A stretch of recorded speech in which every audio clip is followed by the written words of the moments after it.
Halo teman-teman semuanya, kenalin aku Sinta Nugraha Harjo, mahasiswa Fakultas Ilmu Sosial dan Ilmu Politik Universitas Negeri Semarang dengan NIM akhir 117. Di sini aku akan membahas tentang teknologi digital. Teknologi digital sendiri adalah sistem atau alat yang menggunakan sinyal digital untuk memproses, menyimpan, ataupun mengirimkan sebuah informasi. Teknologi digital ini sangat membawa pro dan kontra bagi masyarakat tahu, karena sebagian masyarakat menganggap bahwa teknologi digital membawa dampak positif bagi kehidupan mereka, seperti kemudahan mencari informasi ataupun kemudahan untuk menjangkau dunia luas. Namun, sebagian masyarakat juga menganggap bahwa teknologi digital adalah hal yang negatif bagi mereka, seperti informasinya kurang akurat atau penyebaran hoaks yang mulai merajalela di kehidupan kita.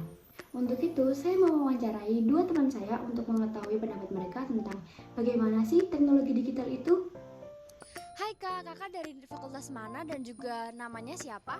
Halo Kak, aku Ella Widianingrum dari FISIP. Oke, Kak Ella udah pernah dengar nggak sih apa itu yang namanya teknologi digital? Udah. Nah, pastinya udah familiar banget kan ya? Iya. Nah, menurut Kak Ella sendiri, teknologi digital tuh lebih membawa ke pengaruh negatif atau malah ke positif? Kalau menurutku sih banyak positifnya ya Kak ya. Karena dengan teknologi digital kan kita kan jadi mudah dalam apapun, contohnya dalam kita bekerja sama belajar sih. Jadi Kak Ella lebih setuju bahwa teknologi digital itu lebih ke pengaruh positif ya? Iya. Terima kasih.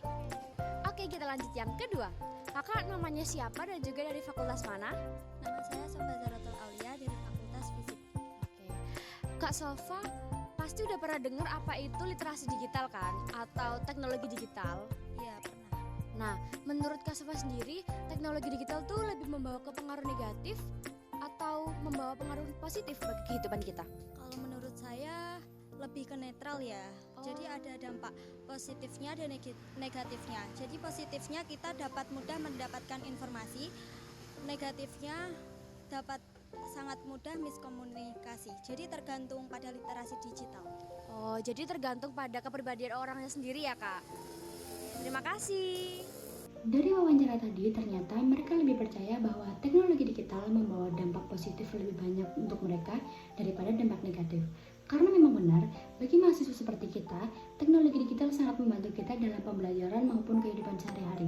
Seperti contohnya, mencari artikel ataupun jurnal yang bisa kita lakukan dalam sekali klik di smartphone maupun laptop. Ataupun pencarian informasi-informasi lainnya yang dapat kita lakukan secara mudah. Saya sendiri percaya bahwa teknologi digital membawa dampak positif bagi kehidupan saya, asalkan kita dapat mengadopsinya dengan benar. Karena teknologi digital adalah pemberi kemampuan terhebat di era kita atau era digital ini. Karena kita lihat saja dari e-commerce yang dapat memberdayakan UMKM untuk bisa menjangkau pasar global, ataupun aplikasi belajar online untuk membuat pendidikan berkualitas dapat diakses oleh siapapun dan kapanpun. Di dunia kerja, teknologi digital juga sangat membantu mereka loh, seperti kolaborasi bisa menjadi lebih lancar, ataupun proses yang berulang dapat diotomasi menjadi lebih singkat, dan data dapat dianalisis untuk mengambil keputusan yang sangat tepat. Namun, di balik dampak positif dari teknologi digital seperti akses informasi yang mudah, komunikasi yang efisien, produktivitas dan juga efisiensi, inovasi di berbagai bidang, ataupun kolaborasi tanpa batas, teknologi digital juga menyimpan sisi negatif atau sisi buruk yang sudah kita bicarakan sebelumnya. Sekarang kita akan membahas tentang dampak negatifnya. Dari berbagai dampak positif dari teknologi digital yang memudahkan kehidupan kita, ternyata teknologi digital juga menyimpan sisi negatif ataupun dampak negatif bagi kehidupan kita. Seperti contohnya misinformasi ataupun penyebaran berita hoax. Karena dengan kemudahan penyebaran informasi ataupun mendapatkan informasi, banyak orang-orang yang mendapatkan informasi yang salah ataupun kurang research karena mereka menganggap informasi yang mereka dapat adalah informasi yang benar karena mereka mencarinya dari sumber digital tersebut. Mereka kurang cross check ataupun research ulang apakah informasi ini benar atau tidak, karena mereka cenderung langsung menyebarkan informasi tersebut karena kembali lagi bahwa penyebaran informasi ini dipermudah oleh teknologi digital tersebut. Yang kedua, ada kecenderungan atau kecanduan. Orang yang kecanduan gadget atau teknologi digital akan cenderung tidak memperdulikan sosial atau sekitarnya. Hal ini akan menurunkan tingkat interaksi mereka yang membuat tingkat komunikasi mereka menjadi turun dan membuat mereka sulit beradaptasi di lingkungan sosial mereka. Selanjutnya ada kejahatan cyber, di mana penipuan-penipuan online sekarang marak terjadi ataupun peretasan atau kejahatan siber lainnya. Hal ini sangat berbahaya bagi kehidupan kita di sosial maupun di media sosial, karena kejahatan cyber ini bukan hanya pengaruh untuk kehidupan real life kita, tapi kejahatan cyber juga berpengaruh kepada bagaimana kita berada di media sosial ataupun di teknologi digital ini. Dan yang terakhir dan yang paling penting adalah gangguan kesehatan mental, di mana orang-orang bisa saja ataupun seringkali membanding-bandingkan diri mereka dengan apa yang mereka lihat di media sosial dengan diri mereka sendiri.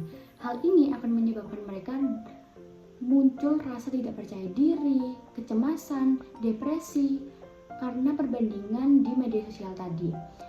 Hal ini sangat berpengaruh bukan hanya di kehidupan media sosial mereka, tapi berpengaruh kepada kehidupan social life mereka atau kehidupan real life mereka, karena mereka akan cenderung menutup diri ataupun mengasingkan diri dari halayak umum karena rasa tidak percaya diri tadi akibat melihat postingan-postingan ataupun orang lain di media sosial dengan branding yang mungkin lebih dari dirinya.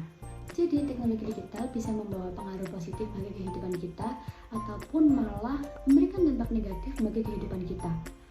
Tergantung kita bagaimana menyikapi dan juga mengadopsi teknologi digital ini untuk kehidupan kita. Teknologi digital adalah sebuah gebrakan baru untuk kehidupan kita, untuk mempermudah, bukan untuk mempersulit kehidupan kita. Jadi, kita harus bijak menggunakan teknologi digital untuk kehidupan kita sendiri juga. Namun, dampak-dampak negatif tadi bukan untuk ditakuti, tapi untuk diwaspadai. Karena hal-hal tersebut seperti misinformasi atau penyebaran hoaks adalah efek samping dari transformasi sebuah perubahan baru yang pada intinya seharusnya baik, tergantung kita bagaimana untuk menyikapinya. Nah, saya yakin seiring matangnya masyarakat dalam menggunakan teknologi dan regulasi yang semakin baik, dampak-dampak negatif ini dapat dikelola dengan baik. Dan intinya, kemajuan yang dibawa oleh teknologi digital jauh lebih signifikan daripada resikonya. Sekian dari saya untuk penjabaran dampak positif dan juga negatif teknologi digital. Terima kasih.